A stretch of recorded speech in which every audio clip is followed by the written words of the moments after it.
La première question va atterrir maintenant pour vous, monsieur Vincent Aubry-Irié. C'est celle de Nemo Zapata qui dit « Comment est-ce qu'on appelait monsieur le préfet dans son enfance ?»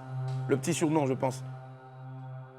Il y en a qui disaient Vicente. Vicente. Il y en a qui disaient aussi Vicenzo. Vicenzo, ouais. Mais dans ma jeunesse, quand je suis devenu sous-préfet, vers 30 ans, on m'appelait commandant. Et pour certains, c'est resté jusqu'à aujourd'hui. Commandant, parce que j'étais sous-préfet. Si. Donc, commandant. Ça c'était 30 ans. Hein. 30 ans, c'est cela, j'imagine. Autre question maintenant. Celle de Jean-Rodrigue Sokouya qui dit « Quelle analyse faites-vous du phénomène des personnes dites influentes, influenceurs qui s'enrichissent et qui sont reçus par des médias et autorités, tandis que des jeunes diplômés et entrepreneurs se retrouvent sans accompagnement de l'État ?» Oui, c'est vrai, c'est une préoccupation. Et si vous êtes sur ma page Facebook, vous allez constater que ces dernières semaines, je fais beaucoup de sensibilisation à l'endroit des jeunes. Oui. Il faut promouvoir l'excellence et il est important. J'avais même sur mes pages Facebook les petits génies d'Abidjan où je faisais la découverte des gens qui créent, qui innovent. Et il y avait également la page, la série Les héros de l'ombre. Donc c'est important qu'on révèle au grand public. Le rôle des influenceurs est important parce qu'ils peuvent être des relais d'information ou d'opinion. Oui. Mais il faut également équilibrer avec l'ingéniosité de notre jeunesse qui innove, qui crée et qui a envie d'avoir des opportunités et d'être sur des plateaux tels que les plateaux prestigieux de Willy pour pouvoir se faire connaître mais également vendre leurs produits. Très bien. Autre question, toujours dans le fauteuil blanc de M. Vincent Aubry-Irié. Royal Kessé qui en a posé deux. On part avec la première question d'abord. Il dit « Quelles sont les raisons fondamentales qui ont poussé M. Vincent Aubry-Irié à démissionner de son poste ?» Ça, on ne va pas parler de ça ici. Hein. On est venu discuter sur culture et société il y a longtemps. Le jour où Willy va m'inviter à une émission différente, peut-être de nature politique, on va en parler. Mais pour l'instant, ça va. Alors, donc on zappe l'autre question alors qu'il avait dit est-ce que vous accepteriez un jour un poste ministériel? Ça, je l'ai dit plusieurs fois. Tout le monde travaille. Autant j'ai été préfet, mais avant ça, j'ai été directeur de cabinet. Avant ça, j'ai été fonctionnaire international. Aujourd'hui, je coordonne une ONG. Demain, je peux exercer d'autres responsabilités supérieures ou inférieures. On sait le pays partout. D'accord. Autre question. Alors, Bocho Gérongia qui dit pour M. Vincent Aubry-Irié, quel a été le moment le plus important de sa carrière? Une question à deux volets. Le plus important et la grande difficulté, la plus grande difficulté rencontrée en tant que préfet. Quelle carrière? J'ai eu différents stades dans ma carrière. Je pense qu'il parle de préfet. La carrière de préfet, oui, il y a eu beaucoup de moments. Il y a eu beaucoup de moments. Il y a eu la crise Covid, il y a eu également la crise Niabro, il y a eu également les problèmes d'insécurité dans la ville, il y a eu les saisons de pluie où j'ai vraiment été victime de drames qui sont arrivés notamment à Niamey, où je suis allé découvrir les corps de 17 personnes ensevelies dans la boue. Donc, il y a des moments difficiles, mais il y a des moments de joie également où on a apporté des actes de développement du gouvernement dans certains villages. Il y a eu des moments très forts, il n'y en a pas eu un seul. D'accord. Et les plus grands, je veux dire, les difficultés aussi se mélangeaient au moment fort. Bien sûr, bien sûr, bien sûr. Autre question pour M. Vincent Aubry-Irié maintenant. Alors, Enoch Emric To qui dit, Monsieur le préfet, en créant Aube Nouvelle, quel était le véritable objectif? C'est de participer, vous savez, en Côte d'Ivoire, notamment en Afrique francophone, on n'est pas trop habitué à la question des associations.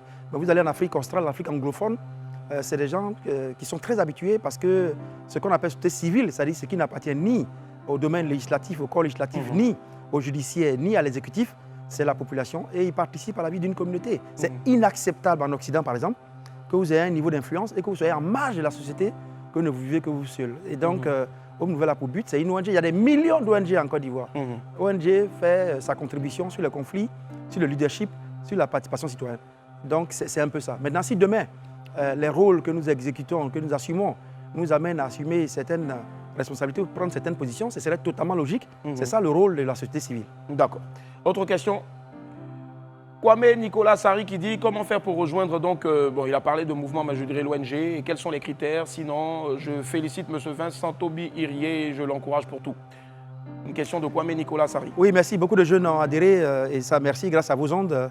Vous pouvez joindre Aube Nouvelle au 07 47 67 00 61. Je répète, 07 47 67 00 61. Et tout le monde adhère. On a des paysans, on a des cireurs de chaussures, on a des étudiants, on a des avocats, on a des diplomates, on a des élus, on a des journalistes, on a des animateurs. Je n'ai pas dit le Willy, hein, sinon, voilà, mais on a tout le monde. On est prêt en tout cas, on est prêt à y adhérer. S'il y a aussi la possibilité après d'avoir un numéro Move aussi, on va le transmettre, pas de souci. Autre question, toujours dans le fauteuil blanc de M. Vincent Aubry-Irié qui nous fait l'immense honneur d'être avec nous ce midi. Herman Mondé qui dit « Monsieur Vincent Aubry-Irié, quelle perception avez-vous de la jeunesse actuelle, d'aujourd'hui, et quels conseils pourriez-vous lui donner ?»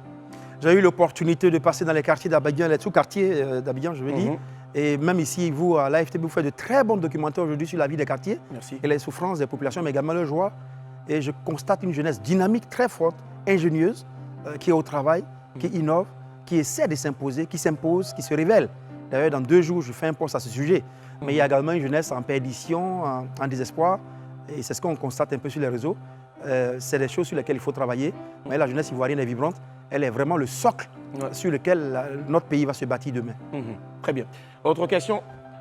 Yannick Kwame qui dit, était-il écrivain auparavant? Sinon, comment est-il arrangé pour écrire une panoplie de livres en si peu de temps? Il y a une différence entre un écrivain et un auteur. Moi, je suis un auteur, je ne suis pas un écrivain. Un écrivain, c'est celui qui écrit des œuvres de fiction, de projection. Donc, c'est quelqu'un qui a une capacité de création plus forte. Moi, je suis juste pour l'instant un auteur, c'est-à-dire j'écris sur une vie, sur mes philosophies politiques, sociales, religieuses et tout ce qu'il y a. Et donc, j'ai écrit 7 livres en tant qu'auteur. J'ai toujours aimé écrire depuis mon enfance au collège, déjà à la récréation. Je collais des poèmes. Depuis, je parle d'une affaire d'école primaire, de collège. Et j'écrivais depuis 2010, par exemple, les chroniques de Fraternité Matin. D'accord. Pendant près de 7 ans, 8 ans. Et j'ai toujours écrit sur ma page Facebook, j'écrivais. Donc aujourd'hui, je continue quelque chose que j'ai toujours aimé comme passion et que j'ai toujours exercé. En dehors de ça, je travaillais dans l'international. Et dans l'international, on fait beaucoup de rapports, beaucoup de publications. Donc j'ai beaucoup publié sur les questions de gouvernance, de conflits, d'anticorruption, de reconstruction post-crise. Voilà, donc il y a des écrits scientifiques, mais également des écrits plaisants, simples, en mélangeant les niveaux de langue, nouchi, léger, mais sérieux. D'accord. Autre question? Voilà. Bon, je ne sais pas si cette question, vous allez accepter d'y répondre, mais les questions viennent au pêle-mêle. C'est Anzei qui dit, devenir président de la République, est-ce un objectif pour 2025? C'est la dernière. La prochaine question? Je pense que c'est la dernière. Ah, c'est la dernière? C'est la dernière. Donc j'ai déjà répondu ça quand j'ai parlé des avenues Aube Nouvelle. Je pense que voilà, les gens ont beaucoup parlé, mais bon, nous travaillons à notre niveau. Ouais. D'accord, je pense que c'est clair en tout cas. Merci Sarah, c'était le fauteuil blanc de M. Vincent Aubirier. Voilà. L'exercice était assez aisé ou un peu difficile? On sent que William est mon ami.